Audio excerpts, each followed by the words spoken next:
राम राम साहब।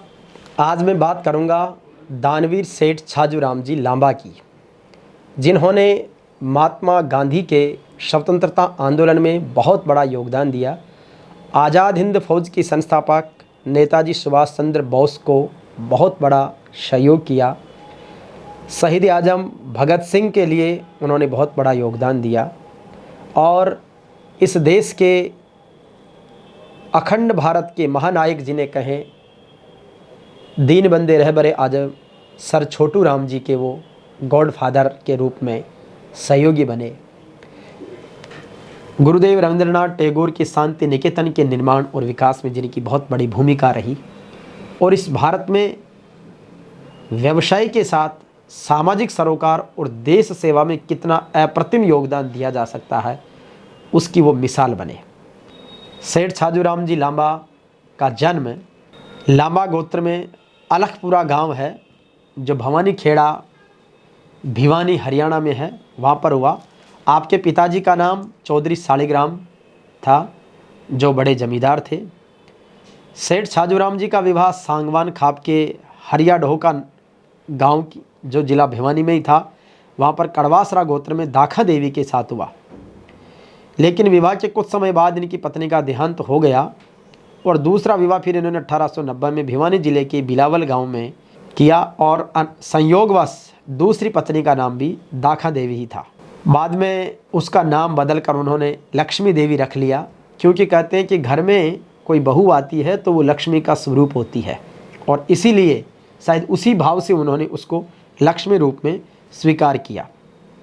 सेठ छाजूराम जी लांबा के 8 संतानें हुई, जिसमें बड़े बड़े सज्जन कुमार जी, जो बाद में छाजूराम जी के व्यापार को जिन्होंने संभाला।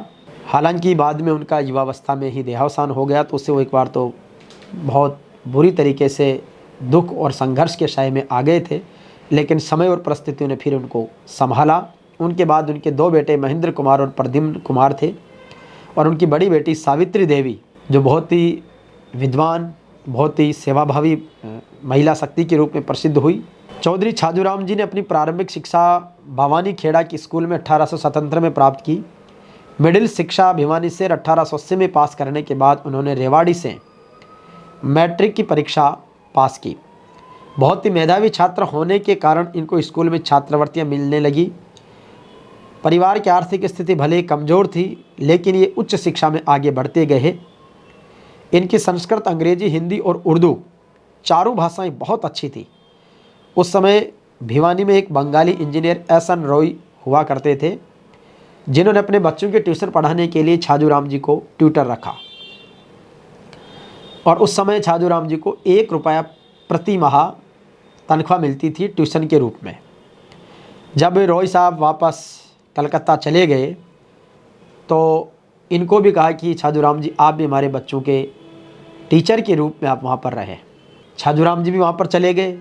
वहाँ पर जाने के बाद यहाँ पर ये ट्यूशन का काम तो करते ही थे, लेकिन उसके साथ साथ वहाँ पर मारवाड़ी सेठ काफ़ी रहते थे, जिनका व्यापार बहुत अच्छा था, लेकिन उनकी अंग्रेजी जो थी वो थोड़ी कमज़ोर थी और छाजूराम अंग्रेजी के अच्छे जानकार थे। तो छाजूराम जी ने उनके असिस्टेंट के रूप में, जो अंग्रेजों से उनका व्यापार होता था, तो उसमें पत्र व्यवहार के मामले में और कम्युनिकेशन के रूप में बहुत अच्छे तरीके से काम करने लगे। तो कई मारवाड़ी सेठों की कंपनियों के वो सहायक निदेशक हो गए और काफ़ी सारे लोगों की वो सलाहकार के रूप में, अनुवादक के रूप में, लिखा पढ़ी के रूप में मदद करने लगे। जब उनको मारवाड़ी सेठों का जूट का व्यापार समझ में आने लगा तो उन्होंने खुद का व्यापार भी शुरू किया और उस व्यापार को इतनी शिद्दत से किया कि उनका बहुत बड़ा कारोबार फैला।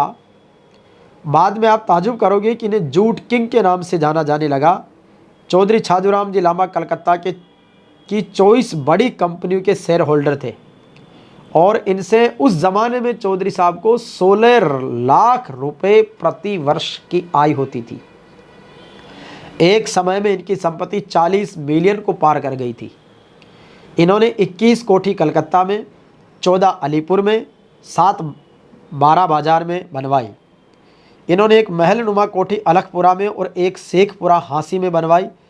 चौधरी साहब ने हरियाणा के 5 गांवों को एक साथ खरीदा, इतने बड़े जमींदार बने। तथा भिवानी, हिसार और भवानी खेड़ा में के शेखपुरा, अलीपुरा, अलगपुरा, कुमारूं की ढाणी, कागसर, जामणी, खांडा खेड़ी व मोट आदि गांवों में 1600 बीघा जमीन खरीदी। इनके पंजाब के खन्ना में रुई तथा मूंगफली के तेल निकलवाने के कारखाने भी थे। उस ज़माने में रोल्स रॉयस कार केवल कुछ राजाओं के पास हुआ करती थी, लेकिन उस ज़माने में सेठ छाजूराम लांबा ने अपनी मेहनत के दम पर वो कार भी अपने पास खरीदी। कलकत्ता में रविंद्रनाथ टैगोर के शांति निकेतन विश्वविद्यालय से लाहौर के डीएवी कॉलेज तक उस समय ऐसी कोई संस्था नहीं बची थी जिसमें सेठ छाजूराम ने दान न दिया हो, यानी कि प्रत्येक संस्था को सेठ छाजूराम जी ने दान दिया। हरिद्वार का प्रसिद्ध गुरुकुल कांगड़ी विश्वविद्यालय, जिसकी स्थापना से लेकर विकास तक सबसे बड़े दानदाता सेठ छाजूराम लांबा रहे। 1909 में भिवानी में अनाथालय खोलकर बड़ा दान किया। 1925 में कालिका रंजन कानूनगो द्वारा पहली बार जाटों का इतिहास प्रकाशित किया गया, जिसका बड़ा खर्च का हिस्सा सेठ छाजूराम जी ने वहन किया। सेठ छाजूराम जी लांबा ने 1928 में 5 लाख रुपए की लागत से अपनी स्वर्गीय बेटी कमला की यादगार में लेडी हेली हॉस्पिटल बनवाया, जिस जगह पर वर्तमान में चौधरी बंसीलाल जनरल हॉस्पिटल है। चौधरी साहब ने रोहतक में जाट एंग्लो वैदिक हाई स्कूल की स्थापना की और बहुत बड़ा योगदान दिया। साथ ही उस समय बच्चों की एजुकेशन में आगे बढ़ने के लिए प्रोत्साहन देने के लिए उन्होंने वजीफ़ा यानी स्कॉलरशिप भी शुरू की। सन 1918 में हिसार में सीएवी स्कूल की स्थापना में बड़ा योगदान दिया। हिसार में जाट एंग्लो वैदिक स्कूल की स्थापना करवाई और बहुत सारे सामाजिक कार्य उन्होंने किए। गांधी जी का जब आंदोलन चल रहा था तो गांधी जी के हर एक आंदोलन में चौधरी छाजूराम लांबा की सबसे बड़ी भूमिका थी।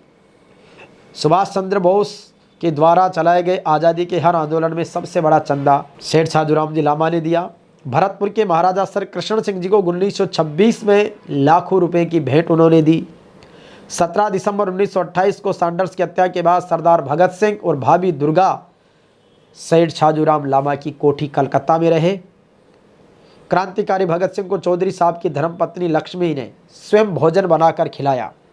चौधरी साहब की मुलाकात गाजियाबाद स्टेशन पर दीनबंधु चौधरी सर छोटू राम से हुई।